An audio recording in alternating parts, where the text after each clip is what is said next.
Herkese selam. Bugün sizlere Anker FM hakkında bazı şeyleri söyleyeceğim. Podcast'inizi doğrudan telefonunuzdan veya bilgisayarınızdan kaydetmenize ve düzenlemenize izin veren oluşturma araçları vardır. Yani Anker FM, yani podcast'ınıza kayıt yaparsınız Anker FM'de. Orada da hem yani telefonunuza indirirsiniz ücretsiz bir şekilde ve ücretsiz bir şekilde kendi şovlarınızı, programlarınızı, yayınlarınızı burada kaydedebilirsiniz. Onun için başlamaya hani para lazım değil, ücretsiz bir şekilde Anker FM uygulamasını telefonunuza indirin veya da Google'a Anker FM yazın, oradan kendinize kayıt oluşturun ve kendi şovlarınıza başlayın.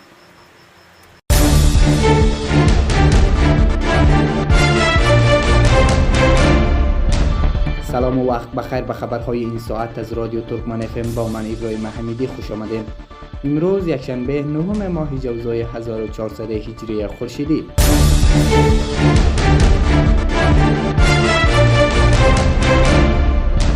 مسئول کمیسیون نظامی طالبان برای ولسوالی چاربولک بلخ با 11 تن از افرادش کشته شده است.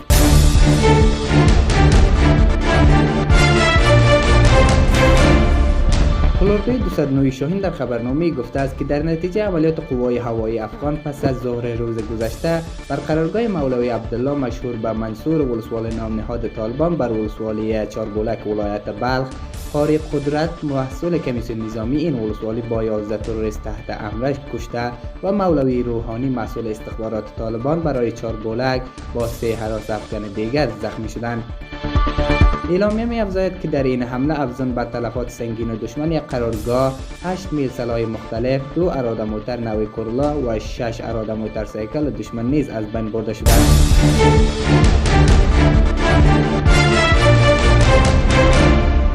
پلیس کابل تایید کرده است که یک تن از طرف افراد ناشناس در کابل کشته شده است. پلیس کابل تایید کرده است که یک شخصی به نام عارف الله توسط افراد ناشناس ساعت 9 صبح روز یکشنبه 9 جوزا در ساحه نیازبیگ از مربوطات ناحیه پنجم شهر کابل کشته شده است. فردوس فرامرز سخنگوی پلیس کابل به رسانه‌ها میگوید که در این رویداد یک تن دیگر به نام عبدالرازق زخمی شده است. سخنگوی پلیس کابل گفته است که این رویداد تحت بررسی است. او درباره هویت قربانی چیزی نگفتند. شماری از کارمندان وزارت شهرسازی و اراضی میگویند که عارف الله عارف رئیس پلان و پالیسی وزارت شهرسازی بوده است.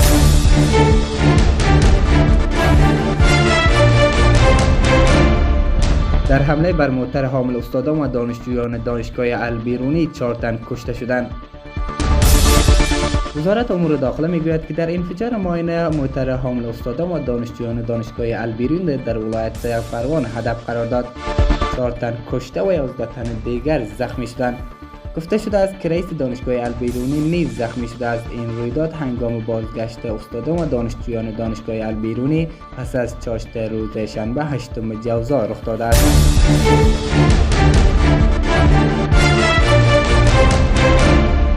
منطقه پیشه در ولسوالی اچن ولایت ننگرهار به صورت کامل از وجود طالبان پاکسازی شد. توران مقصود آقا صاحبزاده معاون سخنگوی فلوردوی 201 سیلاب به رسانه‌ها میگوید که طالبان چند روز پیش مخفیگاه‌هایی در منطقه پیشه ولسوالی اچن ولایت ننگرهار ایجاد کرده بودند و فعالیت‌های تروریستی انجام می‌دادند، اما نیروهای امنیتی با اجرای عملیات این ساحه را به صورت کامل از وجود طالبان پاکسازی کردند. آقای صاحبزاده می‌افزاید که در جریان این عملیات تلفات سنگینی به طالبان وارد شده است. با گفته او تنها روز گذشته 18 طالب کشته و 6 تن دیگر زخمی شدند.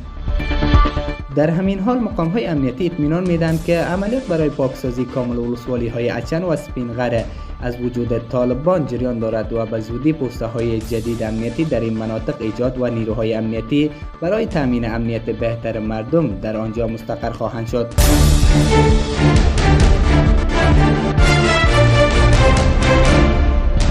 6 محافظ خط آهن در ولایت هرات کشته شد. 6 نیروی پلیس محافظت عامه که مسئولیت تامین امنیت خط آهن خوف هرات را به عهده داشتند در هرات کشته شدند. مقام‌های محلی این ولایت به رسانه‌ها میگوید که این رویداد عصر روز شنبه 8 جوزا در ولسوالی غوریان اتفاق افتاده است. منابع امنیتی میگوید که حادثه زمان اتفاق افتاد که موتر حامل نیروهای محافظه عامه با ماین کنار جاده برخورد کرده است.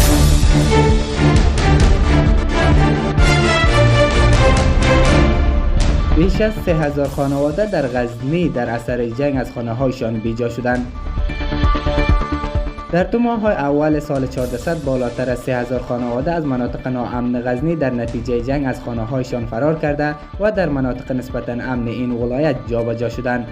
وحیدالله جمعه‌زاده سخنگوی والی غزنی به رسانه‌ها گفت که در نتیجه بررسی‌هایی که صورت گرفته بیش از 3000 خانواده از ولسوالی‌های قره‌باغ، اندر، جغتو، خوجه عمری، دهک و مناطق آرزو و شالریز از مربوطات غزنی از خانه‌هایشان بیجا شدند و در جاهای امن مسکن گزین شده است. آقای جمعه‌زاده افزود که آمار شماری از خانواده‌هایی که به کابل، پکتیکا و مناطق دیگر کوچ کردند در دست نیست، زیرا مشکلات امنیتی سبب شده است که در برخی مناطق حکومت موفق نشود در این زمینه سروی نماید.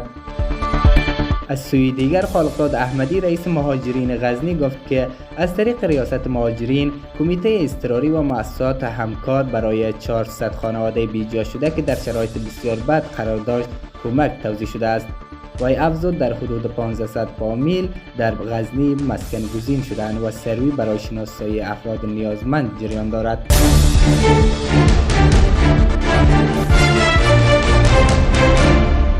وزارت صحت عامه اعلام کرده است که در یک شبانه روز گذشته 25 نفر به دلیل ابتلا به ویروس کرونا جان باختند و 929 نفر دیگر مبتلا شده است. با گفته این وزارت در این مدت 3368 آزمایش انجام شده است. به این ترتیب و بر اساس آمار رسمی شمار کل مبتلایان به ویروس کرونا در کشور به بیشتر از 71000 نفر رسیده است و آمار کل جان باختگان نیز از آغاز شروع کرونا در این کشور 2944 نفر اعلام شده است.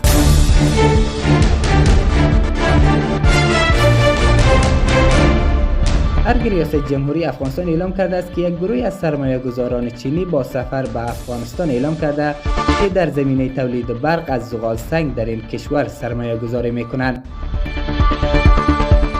رئیس جمهور افغانستان به واحد تسهیل سرمایه‌گذار افغانستان دستور داد تا برای بررسی لازم با همکاری بانک مرکزی افغانستان و شرکت ملی برق این کشور جهت سرمایه‌گذاری این گروه انجام داده و با ریاست جمهوری شریک سازند. چین اکنون در بخش‌های معدن و استخراج نفت در افغانستان سرمایه‌گذاری کرده است.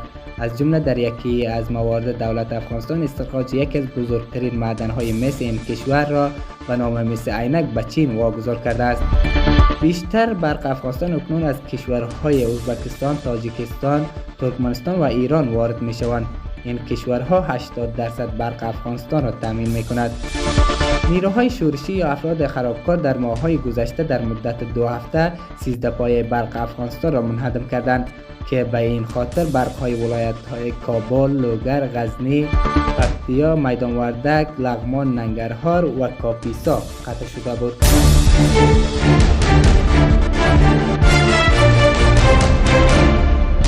این بود مجموع خبرهای این ساعت که از رادیو ترکمن FM بر شما تقدیم شد. تا خبرهای بعد، خدایا رو نگهدارتان.